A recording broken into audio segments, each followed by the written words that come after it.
The rain had already been falling for a long time before anyone noticed it. Not the sharp kind that startles you awake, but the steady, patient kind that settles into the world and stays there, soft and persistent, like the breath of the earth itself. In the distance, a village lies quiet beneath low clouds, its rooftops dark with moisture, its narrow paths shining faintly under the dim light of torches and hearth fires. Inside those homes, people live by rules that feel natural to them, rules that shape every movement, every word, every choice, rules that are not written on stone tablets or announced aloud, but carried in memory, tradition, and gentle habit. Tonight you are drifting into that world, where daily life was guided by customs that may seem strange now, yet once felt as ordinary as breathing. You are going to listen to how people lived when rules were not just laws, but quiet agreements between generations passed down through time, shaping how people ate, slept, spoke, worked, loved, and rested. There is nothing you need to do right now. The rain is already doing the work for you. Just let your thoughts slow, and let the past open itself gently around you. In many early societies, rules were not designed to control, but to protect. People believed the world was delicate, that unseen forces moved through air, water, and shadow, and that one careless action could disturb the balance that kept life steady. So they created rituals for ordinary things: how you entered a house, where you placed your shoes, which hand you used to eat, when you spoke and when you stayed silent. A visitor might notice that no one ever walked directly between two people speaking, or that children were taught never to whistle at night, or that certain doors were only used at certain times of day. These habits were not questioned. They were simply followed, because the elders had followed them, and the elders before them had done the same. To live in a community meant learning its invisible rules, the ones that kept everyone feeling safe, connected, and protected from what they did not fully understand.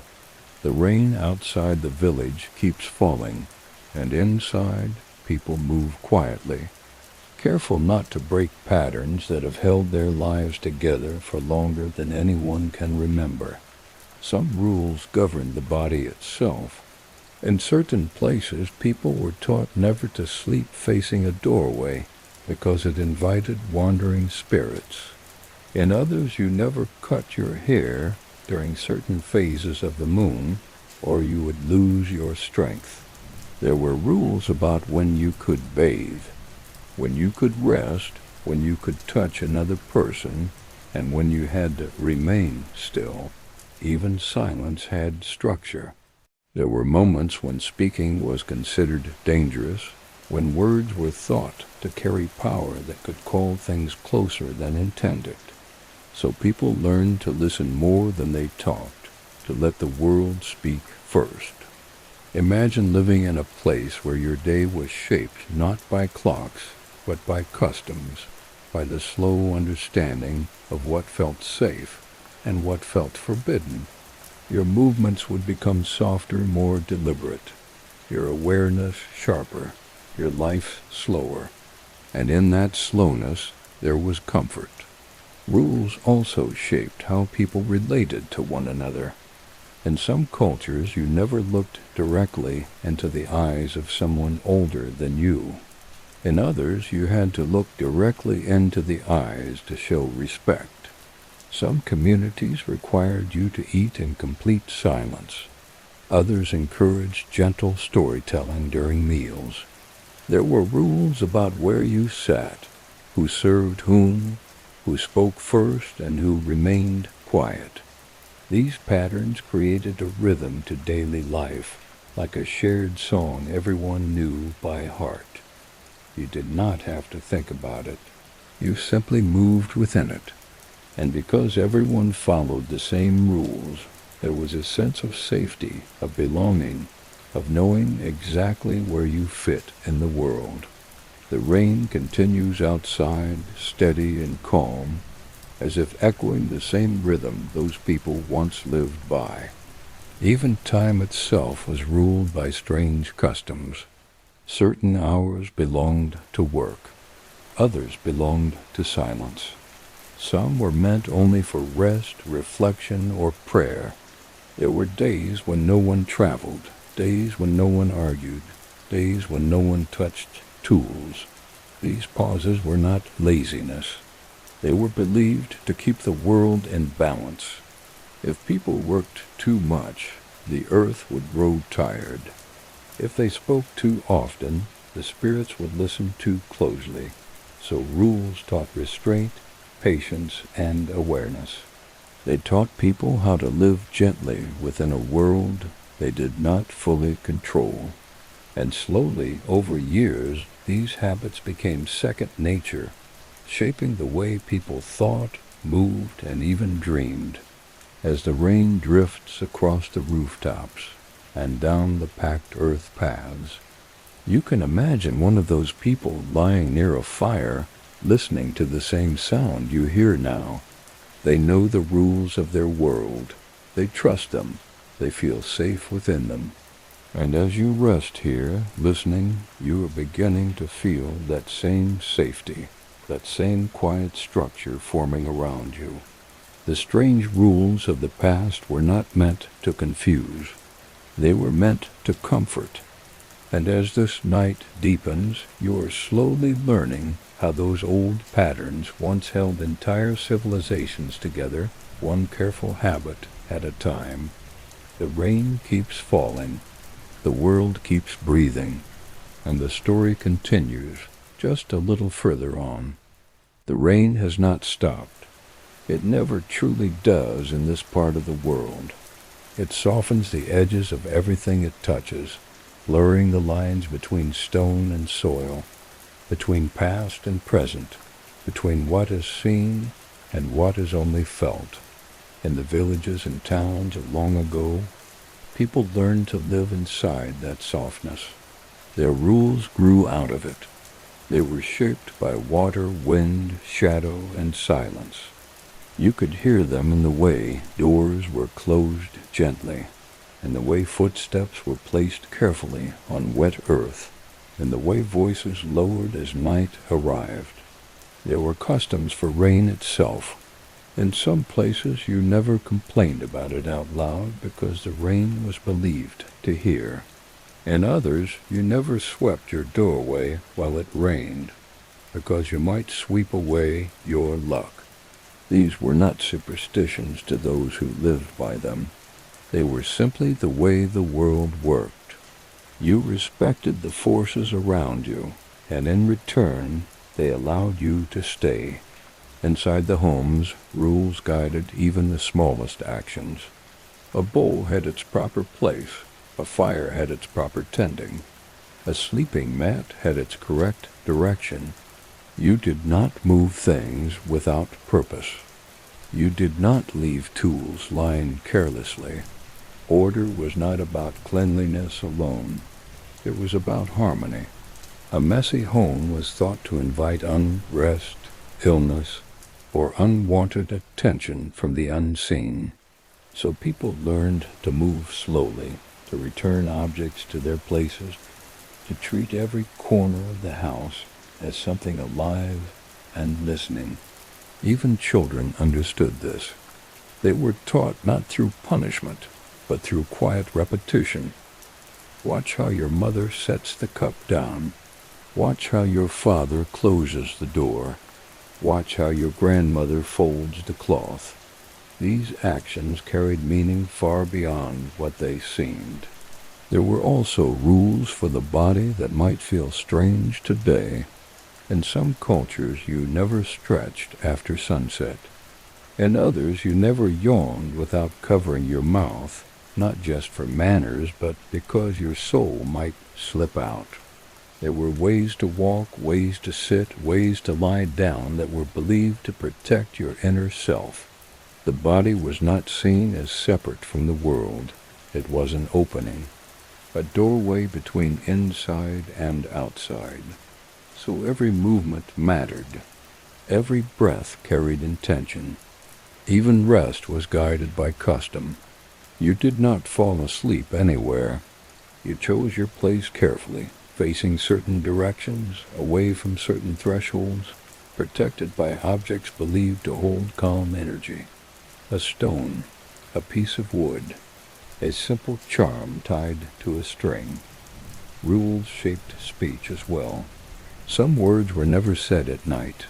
Some names were only spoken in daylight. Some stories were told only in winter and never in summer. People believed language carried power, that speaking at the wrong time could disturb things that preferred to remain quiet. So they learned restraint. They learned to listen more than they spoke. Silence was not emptiness, it was presence. It was a way of honoring the world. When someone broke a rule of speech, the response was not always anger. Often it was fear, not of the person, but of what might now be listening. So the group would fall silent together, waiting for the moment to pass. Even travel followed strange patterns. You never left a village without telling someone where you were going, not for safety alone, but because the road itself was believed to notice who walked it. You never turned back once you started a journey, unless something truly important had been forgotten. To turn back was to invite confusion into your path, and you never crossed water at night without pausing first, offering a moment of respect to what flowed beneath you. These rules slowed people down. They made movement deliberate, and in that slowness there was peace. The rain outside keeps falling, steady and unbothered. Inside your mind, the world of the past is growing quieter, deeper, more detailed. You can feel how these strange rules were not meant to trap people, but to hold them, to give shape to their days, to give safety to their nights. And as you rest here, listening, letting your breathing match the gentle rhythm of rain, you are beginning to move the same way they once did, slowly, carefully, with awareness. The story is not finished yet. It is only settling deeper into the night. The rain seems closer now, as if it has moved from the distant rooftops to the very edges of your thoughts. It falls in long, patient lines, washing over time itself, luring centuries into something soft and continuous. In the world of the past, rules were not only about safety or order, they were about meaning. Every action was believed to echo outward, touching the unseen layers of life that people felt but could not measure. So they lived gently, cautiously, as though the world were listening all the time. And in a way it was. Their world listened through weather, through illness, through fortune and misfortune, through the quiet success of a harvest or the slow failure of a season. There were rules about food that went far beyond hunger. You did not eat certain things on certain days. Some foods belonged to the morning, others to the evening, and some only to special times of year. In many places you never ate alone if you could avoid it. To eat alone was believed to weaken the spirit. Food was meant to be shared, passed from hand to hand, bowl to bowl, creating a living connection between people. There were also rules about how food was prepared. You did not stir in the wrong direction. You did not taste before offering thanks. You did not waste even a small piece. Every grain, every drop of water, every slice of bread carried value far deeper than its size. To waste was to break trust with the earth. Clothing, too, followed quiet laws. In some cultures, you never wore new clothes without washing them first, not for cleanliness, but to remove whatever energy they carried from the unknown. In others, you never wore certain colors at night, or during mourning, or during times of planting. Colors were not decoration. They were signals. They told the world who you were, what you carried inside you, and what season of life you were walking through. People learned to read each other without words, through cloth, through shape, through how garments moved in the rain and wind. There were strange rules about doors and thresholds. A doorway was never just a doorway. It was a border between worlds. You did not sit in it. You did not sleep in it. You did not leave things lying across it.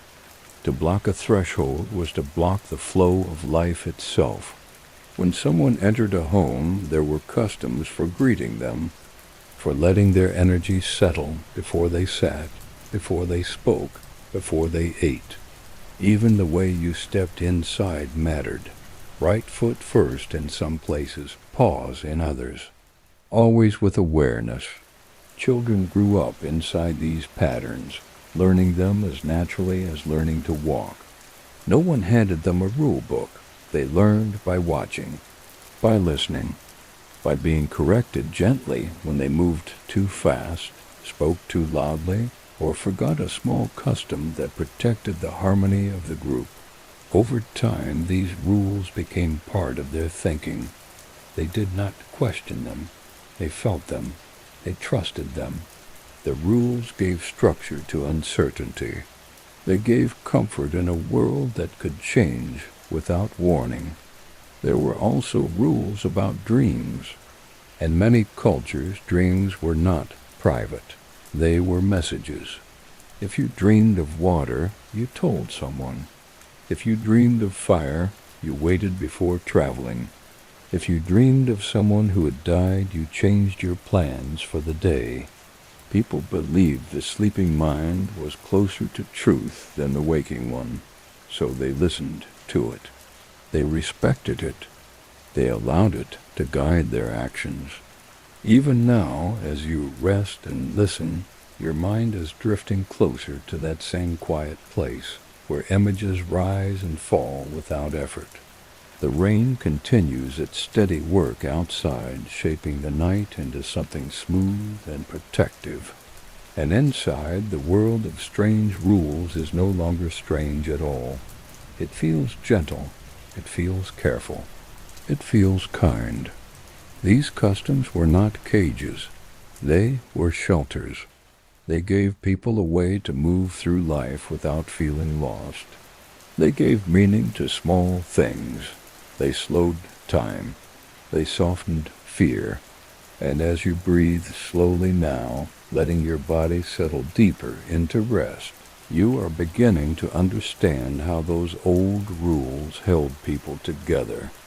Not through force, but through shared rhythm, shared silence, shared trust in the quiet order of the world. The rain keeps falling. The past keeps whispering. And the night still has more to share. The rain has become a soft curtain, now drawn gently between you and the outside world. It presses against windows, seeps into soil, slides down stone, and settles into every hollow space it can find. In the past, people believed that the rain itself carried messages, not words, but moods. If it fell lightly, the world was calm. If it fell too hard, something was unsettled. So they listened to it the way you are listening now, letting its rhythm shape their thoughts and actions. There were rules about when you could go out in the rain and when you had to stay in. There were rules about what you carried with you and what you left behind. A storm was not something you rushed through. It was something you respected. In many places there were strange rules about light. You did not let a fire go out completely at night. Even a small ember had to be kept alive. Darkness was not feared, but it was watched.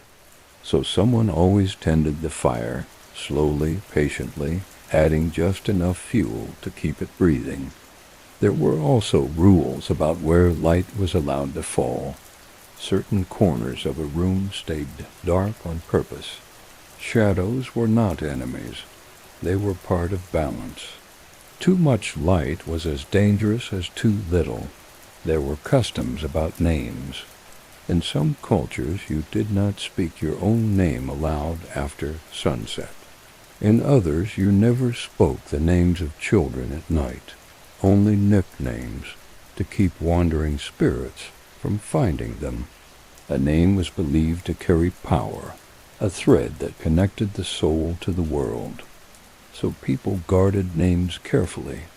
They used them with intention. They treated them like something alive. Rules also shaped how people handled loss. When someone died, the household did not speak loudly for many days. Tools were set down. Fires were dimmed. Meals were simple. The home itself entered a period of stillness. This was not only for mourning. It was believed the soul of the departed needed quiet to find its way. Even footsteps were softer. Even laughter waited. These rules held grief gently, giving it space to move without overwhelming those who remained. There were strange rules about water. You never drew water after certain hours. You never looked at your reflection in it at night. You never spoke over it while filling a vessel. Water was seen as a listener, a carrier. It moved between worlds the way dreams did. So people approached it with care, with respect, with a kind of quiet gratitude. Even now, as rain moves through the land, you can feel how water shapes everything it touches, slowly and endlessly. These customs might seem heavy, but to the people who lived by them, they felt natural. They did not think of rules as restrictions. They thought of them as pathways, ways to move through the world without disturbing its deeper layers. The rain continues its patient fall, and your thoughts are growing slower, softer, like the earth drinking in water after a long day. The world of strange rules feels less strange now. It feels wise. It feels careful. It feels kind. And as your breathing deepens, you can sense how these old habits were built not to control life, but to protect it, to cradle it, to keep it steady through long nights and uncertain seasons. The night is still moving. The rain is still speaking. And there is one more quiet layer waiting to unfold. The rain has softened everything now. Not just the ground outside, but the edges of your thoughts, the shape of time itself. It falls in slow, patient rhythms, as though the night is breathing through the sky. In the ancient world, people believed that when the rain became this gentle, the world was resting. Not asleep, but resting. And when the world rested, people were meant to rest with it. There were rules about what you did during these hours, and more importantly, what you did not do. You did not rush. You did not argue. You did not plan too far ahead. The future could wait. The night was for being present, for listening, for letting the mind grow quiet. In many places, evenings were guided by customs that felt like invisible hands slowing everyone down. Work ended not because a clock said so, but because the light changed, the air cooled, the birds went silent. People noticed these things. They lived inside them. When the first stars appeared, conversations softened. Movements became slower. The world told them it was time to shift from doing into being, and they listened. There were strange rules about stillness. In some cultures, you were not supposed to rock your legs or tap your hands at night. Too much movement was believed to disturb the calm that protected the home. Even animals were treated differently after sunset. Doors were closed gently. Tools were set aside carefully. The house became a place of quiet order, a shelter not just from weather, but from chaos. People believed the night itself was alive, not dangerous, not cruel, just sensitive. It responded to how you treated it. If you moved with care, the night would move with care around you. If you rushed, it might rush back. So people learned patience. They learned softness. They learned to match the pace of the dark. In many homes, families would gather near the fire or lamp, not to entertain themselves, but to settle together. Stories were slow. Voices were low. Sometimes no one spoke at all. Silence was shared. It was not awkward. It was comfortable. Silence was a rule, too, a respected one. A way of saying nothing needed to be added to what already was. There were also rules about the last thoughts of the day. In some traditions, you were taught never to fall asleep angry, never to close your eyes while holding heavy emotion, not because it was morally wrong, but because it was believed your dreams would carry whatever you went to sleep with. So people practiced gentle closure. They let go. They forgave small things. They breathed out the day before welcoming the night. As you listen now, your own body is following these same ancient rhythms. Your breathing has slowed. Your muscles are softer. Your thoughts are moving in longer, quieter waves. You are doing what humans have always done when the world grows dark and gentle. You are resting inside the rules of night itself. The strange rules of the past were never about control. They were about care. They were ways of saying to the world and to one another, we are paying attention. We are moving gently. We are not here to disturb. We are here to belong. And in that belonging, there was deep comfort. The rain continues to fall, washing over rooftops, roads, forests, and memories. It carries the past forward in a quiet, endless stream. The people who once lived by those rules are gone, but their rhythms remain.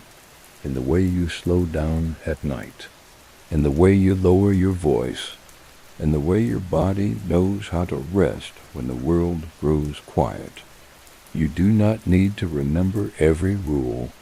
You do not need to follow every custom. You only need to listen to what your body already knows, that it is safe to rest, that it is good to be still, that the night is not something to fight. It is something to float inside. The rain is still falling. The world is still breathing. And now, gently, so are you. Good night.